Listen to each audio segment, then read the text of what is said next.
Dinner time চলছে বন্ধুরা। মধুবন্তীকে আর CS চ্যাটার্জিকে বসিয়ে দিয়েছি, এটা আমি আমার জন্য রেডি করছি। আগের দিনে তোমাদের দেখিয়েছি যত পর্যন্ত, তার পরের অংশ থেকে স্টার্ট করেছি। এভরিডে অল্প অল্প হলেও ফুটেজ নিচ্ছি, কিন্তু এডিটিংয়ের সময় পাচ্ছি না বা শরীর দিচ্ছে না বলতে পারো। তো যাই হোক, যেখানে শেষ করছি তারপর থেকেই আবার শুরু করছি। আশা করি ফ্রেন্ডস কি বলতে চেয়েছি তোমরা বুঝতে পেরেছ। অনেক তুতলে তাতলে বললাম। চলো ফ্রেন্ডস, এটা হচ্ছে আমার ডিনার, আর ডিনারের সঙ্গে সঙ্গেই গুড নাইট, বাই বাই। দেখা হবে আবার আগামীকাল সকালে। এই যে দেখো, গুড মর্নিং। এতটা বেলা হয়েছে, খুব বড় বড় ব্লগ হয়ে যাচ্ছে ফ্রেন্ডস, কেন 2-3 দিন 4 দিন একসঙ্গে মিলিয়ে করছি, কখনো কখনো 2 দিন কমপ্লিট করছি। তাই ঠিক করেছি আজকের দিনের শুধুমাত্র ব্রেকফাস্টটাই তোমাদের সঙ্গে শেয়ার করব। আগে ব্রেডগুলো সেঁকে নেবো, নিয়ে এই সমস্ত সবজি মিশিয়ে, না রসুনটা আসলে রসুনের স্টক খতম হয়েছিল, ছাড়িয়ে নিয়েছি, মিলিয়ে একটা ব্রেড পোলাও করব। বাকি যা রান্নাবান্না হবে সেটা আর শেয়ার করব না, সেই তো একঘেয়েই রান্না। চলো, একটু সেদ্ধ আলু আছে সেটাও দেব। রিঙ্কি দত্ত না কি যেন নাম, কে একজন আমাকে বলেছে আপনি তো ব্লগে শুধু রান্নাই দেখেন। কি করব ভাই, আমার কপালটাই ওই রকম, শুধুই আমি রান্নাই করি প্রত্যেক দিন, আর নতুন কি করব। তবে হ্যাঁ, ঘর ঝাড়া, ঘর পরিষ্কার, কাপড় কাচা, এছাড়া মধুবন্তীর এক্সারসাইজ, মধুবন্তীর ছবি আঁকা, দুকলি গুনগুন সবই আমি শোনাই। আমার মনে হয় তুমি যদি একটু আগের ব্লগগুলো দেখো, হঠাৎ করে একটা ব্লগ দেখে কখনো না মন্তব্য করো না। ওতে আমরা যারা ব্লগ বানাই খুব কষ্ট করে তোমাদেরকে একটু আনন্দ দেবো বলে তারা না ডিমোটিভেটেড হয়ে যায়। তাই জন্য বলছি যে, বলেছি তোমাকে, আবারও বলছি, যদি এরকম চিন্তাধারা কারোর মনে আসে যে এই ভদ্রমহিলা শুধুমাত্রই রান্নাবান্নাই দেখায়, তাহলে তো রান্নার চ্যানেলই করতে পারতো। আর আমি মনে করি আমি অত বড় রান্নার নই, শেফ নই যে আমি রান্নার চ্যানেল খুলে লোককে রান্না শেখাবো। রান্নার সবাই আজকাল ভালো ভালো কুকিং চ্যানেল আছে, সেগুলো দেখে খুব ভালো ভালো রান্না সবাই করে। সেজন্য রান্না শেখাবার মতন দুঃসাহসিকতা আমি দেখাতে চাই না। আমি আমার এটা যেহেতু লাইফস্টাইল একটা চ্যানেল, ব্লগিং চ্যানেল, আমার দিনযাপন, আমার বয়সের একজন মহিলার, হোমমেকার মহিলার দিনযাপন কেমন হতে পারে সেটাই তোমাদের সামনে তুলে ধরার চেষ্টা করেছি। আশা করি আমি ক্লিয়ার। আর আমার প্রিয় ভিউয়ার্সরা যারা আমার সঙ্গে প্রতিনিয়ত আছো, তারা জানো এই ব্রেড পোলাও বা রুটি পোলাও প্রায়ই আমার বাড়িতে হয় এবং প্রায়ই আমি ভালোভাবে শেয়ার করেছি, এবং তোমরাও সবাই খুব ভালো ভালো নিজের পছন্দ মতন টেস্ট অনুযায়ী করো। সেজন্য এটাকে আর রানিং কমেন্ট্রি করার কোনো দরকার নেই। আজকে একটি গড়বড়ে কাজ করেছি, সেইটাই তোমাদের ফোকাস করাচ্ছি। দেখতে পাচ্ছ পাশের ওভেনটা জ্বলছে, এইটা না জ্বলেছিল প্রায় 2-2.5 ঘন্টা ধরে, ওই রকমভাবেই জ্বলেছে। আমি এই দিকটায় রান্না করেছি, সেই যে ব্রেড সেঁকেছিলাম তারপর থেকে ওটা কমানো করে রেখে দিয়েছিলাম, ওইভাবে জ্বলেছিল বহুক্ষণ, 2-2.5 ঘন্টা বাদে আমি খেয়াল করেছি যে ওটা বন্ধ করিনি। স্কচ কি আছে গো, বাটারস্কচ ফর ইউ।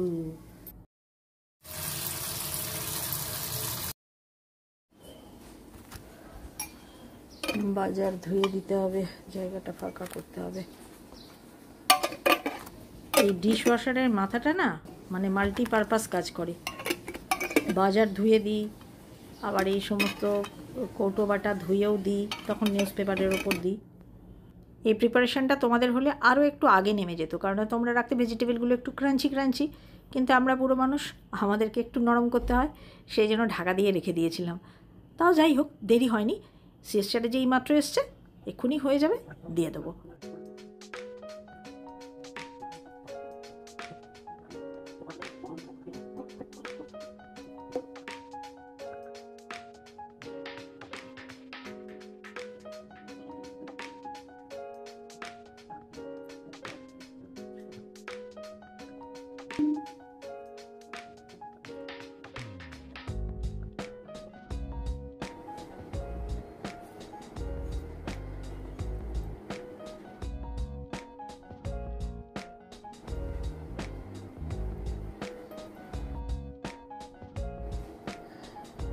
বেশি হয়ে গেছে নাকি ব্রেডটা? আমি 6টাই দিয়েছিলাম, তারপরে 7। এটা প্রথমে 2 পিস করে ব্রেড হিসাব করে ধরে 6 ব্রেড নিয়েছিলাম, তারপর সিএস স্ট্র্যাটেজির জন্য আমি আর একটা বাড়িয়ে দিলাম 7টা। পুদিনার চাটনি নিবি? দাঁড়া দিচ্ছি। কেমন হয়েছে? কেমন? ভালো হয়েছে তো? ঠিক আছে। আর এই কাছাকাছি মানে লন্ড্রি আমার জীবনের একটা বড় পার্ট। সকালবেলা ঘুম থেকে উঠেই মোটামুটি আমি চেষ্টা করি দুটো একটা খুব দরকারি কাজের পরেই ওয়াশিং মেশিনটা স্টার্ট করে দেওয়ার।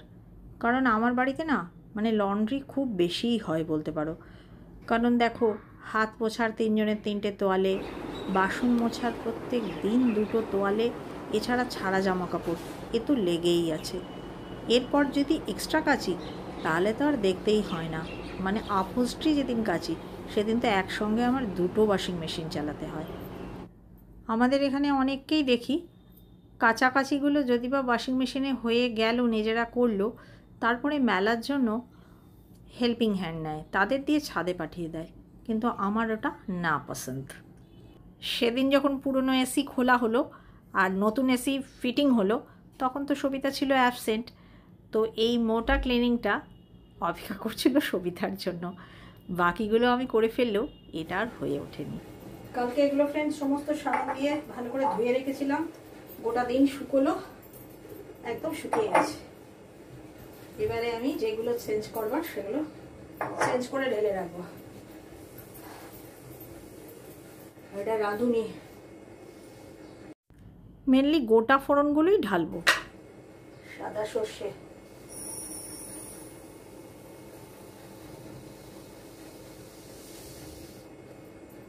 মুশকিল হচ্ছে গিয়ে কাঠের ছোট ছোট চামচ কিনেছিলাম, কিন্তু এগুলোর ভেতরে কোনোটাতেই প্রায় ধরে না। কাঠের চামচগুলো একটু লম্বা।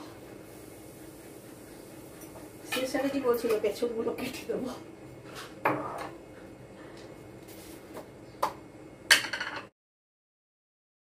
এই যেন 4 মগজকে চিয়া সিডস বলে দিলাম। আর ঢালবো পোস্ত।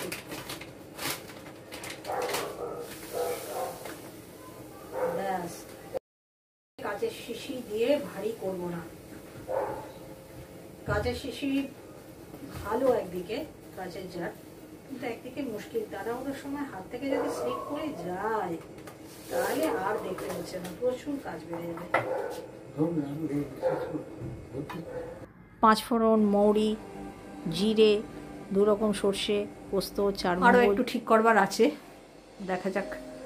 আসলে এগুলো সব ধোয়া মাজা করতে হবে তারপরে।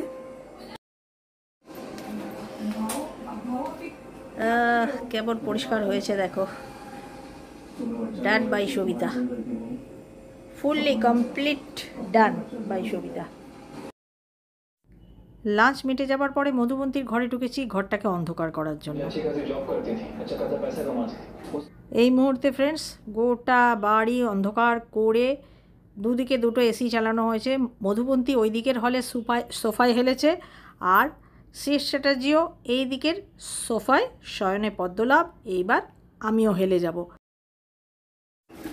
নেক্সট মর্নিং মধুবন্তীর চা দিয়ে স্টার্ট করলাম। না, দিনটা অনেকক্ষণ আগেই চালু হয়েছে। এটা মানে দ্বিতীয়বারের চা। যতই গরম পড়ুক আর যাই পড়ুক, আমাদের চা খাবার আর শেষ নেই।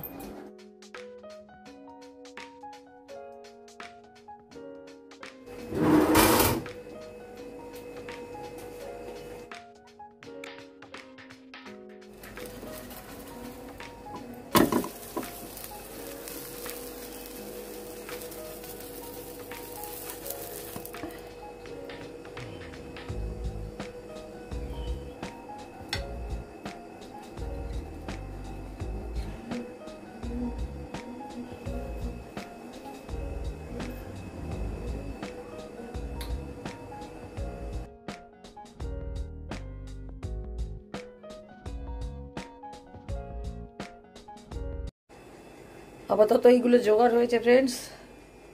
এটা আমার বেগুনির তরকারিতে লাগবে, এই 3টে জিনিস। ধনে পাতাটাও লাগবে, এটা সিএস চ্যাটার্জির অপেক্ষায় আছি। বাজার থেকে আসুক, ও কেটে দেবে, ও খুব সুন্দর মেহে মেহে কাটে। আর এই পেঁয়াজ লঙ্কা কুচিয়ে রেখেছি, এটা আজকে বানাবো মোর কলম্বু বা কারি পাকোড়া। এটাই তোমাদের সঙ্গে শেয়ার করবো। আর বাকি যা কিছু সেগুলো প্রায় প্রত্যেক দিনই হয়, ওগুলো আর না শেয়ার করলেও চলবে। প্রথমে আমি চাপিয়ে নিচ্ছি বেগুনের তরকারি। ফ্রেন্ডস, এই তরকারিটা চাপাতে কোনো রকম মাথায় চাপ নেই, অতএব এটাই আগে করে নিই। কারণ বাঙালি বাড়ির একটা বেগুনের তরকারি এ তো হামেশাই হয়, সেই জন্য ওটা চাপিয়ে নিলে মাথাটা ফাঁকা হয়ে গেলে ভালো করে মন দিয়ে করতে হবে। বেসন করি পাকোড়া।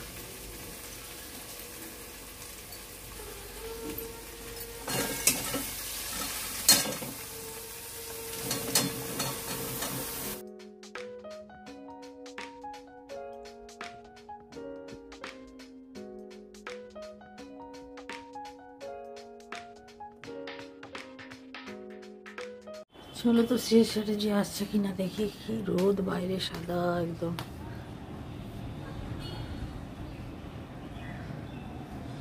চিহ্ন মাত্র নেই।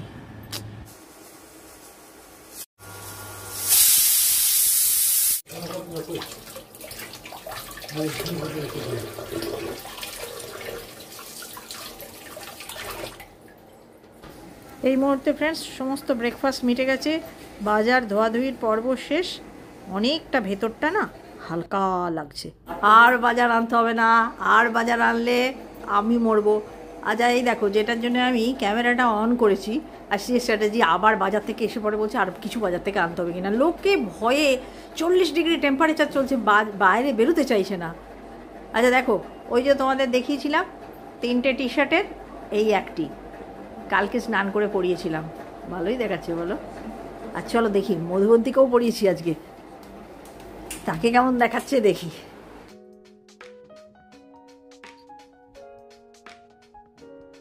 এই ভিউ দে।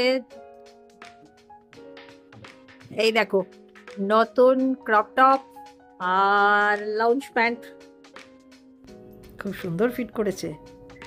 গরমে পড়ে একদম হালকা বোধ হচ্ছে। মস্ত রান্না নেমে পড়েছে, সেটা হচ্ছে বেগুনের তরকারি নামিয়ে একেবারে 2 ভাগে করে দিয়েছি। না ব্রেকফাস্ট মিটে গেছে। পোয়াটা ধুয়ে পুছে শুকিয়ে এবার তোলার পালা। এবার কোথায় রাখবো বলো দেখিনি এগুলো। শেষ সেটা যে আমাকে হেল্প করছে ডিম তুলতে, কারণ ডিম এই ধুয়ে দেওয়া হলো একদম শুকিয়ে খটখটে হয়ে গেল। এই ভেজিটেবিল মাছ এসব রাখার বক্সগুলোয় আজকে প্রথম ডিম রাখছি। শেষটা যে আমাকে জিজ্ঞাসা করছে ব্যবহার করব, শখ করে কিনেছিল আমার বাপি, আমার মা এগুলো ব্যবহার করেনি, এই সব করে করে কাঁদবে। আর আমি মরলে বলবে ইস বাবা আমার শখ মেটাতে মাকে কিনে দিয়েছিল, মা ব্যবহার করেনি, না ব্যবহার করেই চলে গেল বলে কাঁদবে সব। সত্যি ডায়লগগুলো বলতেও পারো বাবা। না যেটা সত্যি সেটাই বললাম, যেটা আমার মনে হলো। কারণ এরকম হয়েছে, রিমি বিষান্ন করতে বসে যখন দেখছে শাশুড়ি মা মানে জিনিসগুলো কিনেছিল ব্যবহার করেনি, সিল কাটেনি কিছু না, তখন কেঁদে মরছিল দেখে। সেই জন্য ব্যবহার করে নেওয়াই ভালো, নয়তো রাখি না জানো। তখন আমি ভাবো এটা হাঁসের ডাব্বা, তাহলে রয়েছে, চোখে তো দেখতে পাই না, তোমাকে বলে দেবো না না হাঁস আনতে হবে না, অনেকগুলো হাঁসের ডিম রয়েছে। এবার পরে দেখবো ফ্লপ ফ্লপ ফ্লপ, এগুলো একটাও হাঁসের ডিম না, একটাই মাত্র পোলট্রি রইল। আচ্ছা ঠিক আছে, ওইগুলো আজকের জন্য বার করে রাখি, আজকে রাতের অমলেট। কথার অনেকগুলো অংশ কাটা গেল, তোমরা হয়তো ধরতে পারলে না। আসলে কনফিউশন হচ্ছিল যে হাঁসের ডিমের সঙ্গে পোলট্রির ডিম রাখা নিয়ে। পোলট্রির ডিম আর হাঁসের ডিম আমি আলাদাভাবে রাখি, মিশিয়ে রাখলে চোখের যা অবস্থা নিজেই বুঝতে পারবো না, গোলমাল হয়ে যাবে। প্রস্তুতি চলছে পাকোড়া বানাবার। ঠিক আছে, আর একটু কম হোক বাবা, বেশি না হোক, একটুখানি চিমটে করে হলুদ, গোটা জিরে, একটু কাঁচা লঙ্কা কুচি, পেঁয়াজ কুচি আর 1 চিমটে বেকিং সোডা।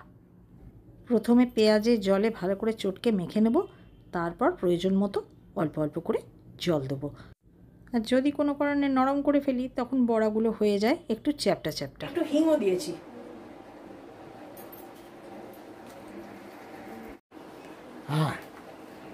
দেখো টেক্সচার ঠিক আছে কিনা। না, আরেকটু ফেটাতে হবে। ফেটাতে না, জল বলছি। জ্বর ঠিক আছে, জল ওইটাই ঠিক আছে লাগবে। না? হ্যাঁ, ওটা লাগবে।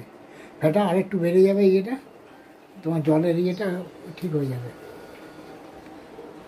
দেখেছো তো কত বড় রান্নার শেফ টিচার আমার। এই আসেনি, তেল আসেনি এখনো। তুমি বলেছো ও ঠিক আছে, এসে যাবে। দেখো তুমি দিতে দিতে সুন্দর। আর একটা ছোট বড়। আরে ছোট, এটা নরম হয়ে গেছে, ছোটই আছে, একটু নরম হয়েছে, তাই তাই জন্য একটু ছেতরে যাচ্ছে। ছোট ছোটই করেছি।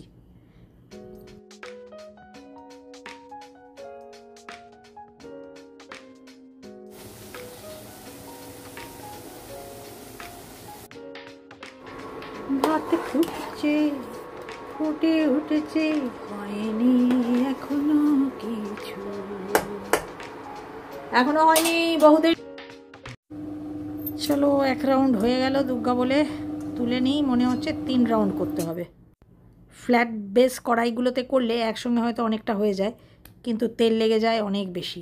আর এই ডিপ কড়াইগুলোয় করলে অল্প তেলে ভালো সুন্দর ডুবন্ত হয়ে যায়, কিন্তু টাইমটা লাগে বেশি।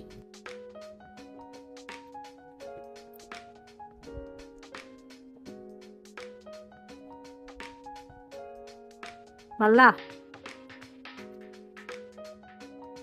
আমার ভিডিও বোম করলি যে, বলে দিলি ভালো না, এখন বলছিস ভালো।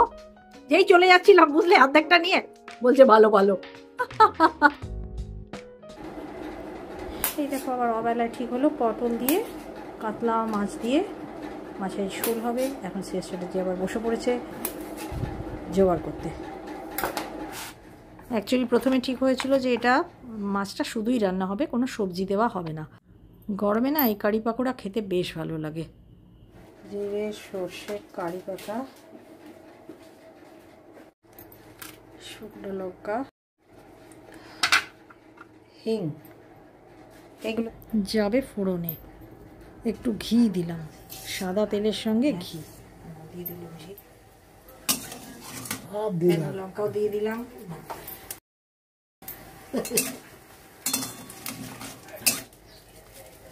কুটকুটে রং করবো না, ওপর থেকে এরকম করে মেরে।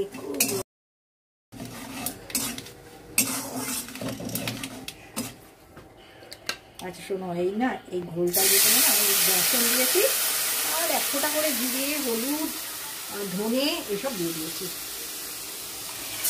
যাতে ফেটে না যায়। ভালো করে ফুটতে হবে, তাহলে কাচ্চাপান যাবে, তারপরে বড়া দিয়ে ফুটবে। আমি এই যে অবহেলা ভরে আমটা পড়ে আছে, এই আমটার দাম জানো? এই আমটার দাম, একটি আম, হ্যাঁ গো, একটি আম কত নিয়েছে বললে? 18 টাকা। আর এইটি এরকম অবহেলা ভরে আমি ফেলে রেখেছি, আমার জন্যই এসেছে। টকবক করে ফুটছিল, বুঝলে তো। হালকা হাতে দিয়ে নেড়ে নিতে হয়, খুব নাহলে ফেটে যাওয়ার একটা চান্স থাকে। সেসব হয়ে গেছে, এটা তো এবারে মানে পোড়া দিয়ে বলক আসবে না, একটা বলক আসলেই নামিয়ে দেবো। শেষ স্ট্র্যাটেজি ডালনা মতন পটল কেটে দিয়েছে।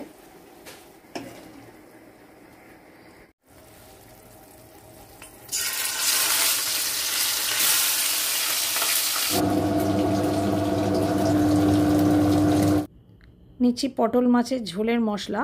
কোনো মশলা না দিলেও খুব ভালো হতো, কিন্তু সিএস চ্যাটার্জির মনে লাগবে না। শুধু 5 ফোড়ন, কাঁচা লঙ্কা চেরা আর একটু টমেটো দিয়ে মাছের ঝোলটা খুব সুন্দর হয়। আদা না দিলেও ভালো হয়। বড়িটা আজকে ভাজতে ভুলে গিয়েছিলাম, পাশ থেকে ভেজে দিয়েছিলাম। আর আপাতত আমার মাছের ঝোল নেমে গেছে, তো কুকার থেকে সেটাই আমি খালি করে 3 ভাগে রেখে দিচ্ছি, কারণ এটা সিএস চ্যাটার্জির জন্যই একলা।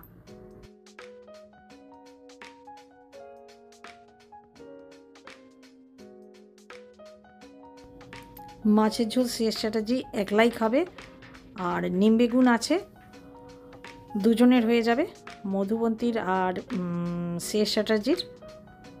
আর আছে অল্প একটু থেচা চিকেনের, লেফট ওভার, সেটা আজকে মধুবন্তী খেয়ে নেবে। ব্যাস, দোনো চান করে নিয়েছে, করে নিউ সেট করে নিয়েছে। আর মধুবন্তী সুযোগ বুঝে ওর বাবাকে নিউ পিঞ্চ দিচ্ছে। ওর বাবা ওইসব জানেও না বোধ হয়। মধুবন্তী কাপড় চোপড় সব তুলে কি সুন্দর পাট করে রেখে।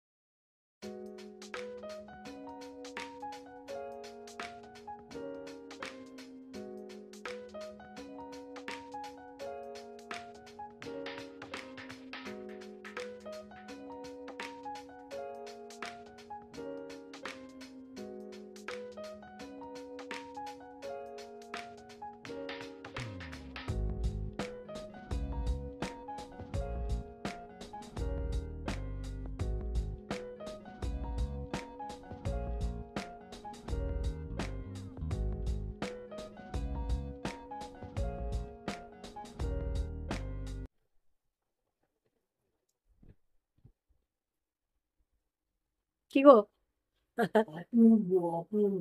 একদম নরম তুলতে পারে, heavy tasty, heavy tasty.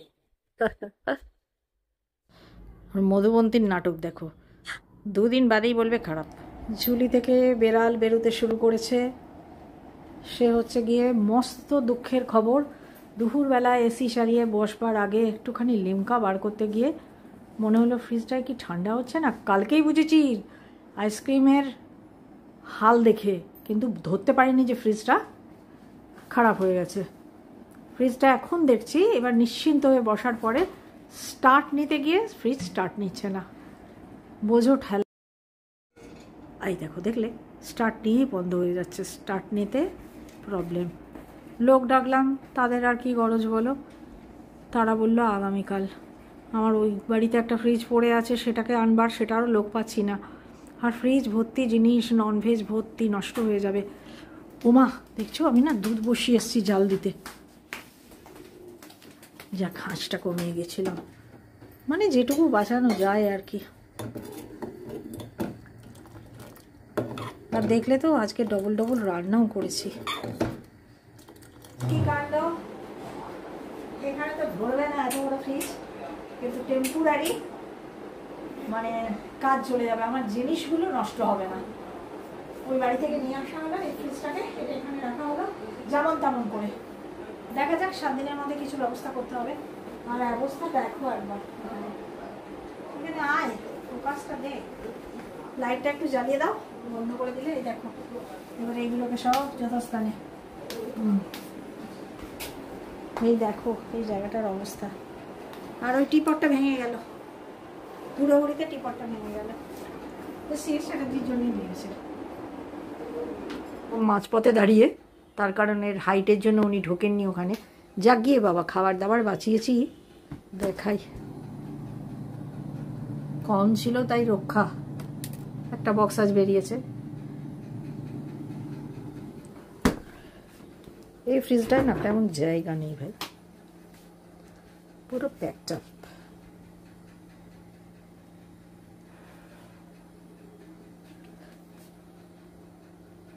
Vegetable বাস্কেটটা খুব বড়, খুব বড়, মানে এটা বক্স দিয়ে দিয়ে ভেজিটেবল রাখা যাবে, এত সুন্দর করে গুছিয়ে রাখা যাবে না, শুধু রাখতে পারলে হয়।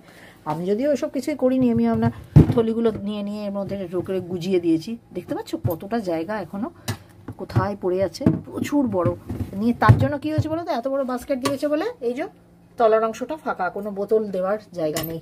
এই জায়গাটা বিরাট বড় ভেজিটেবল বক্স।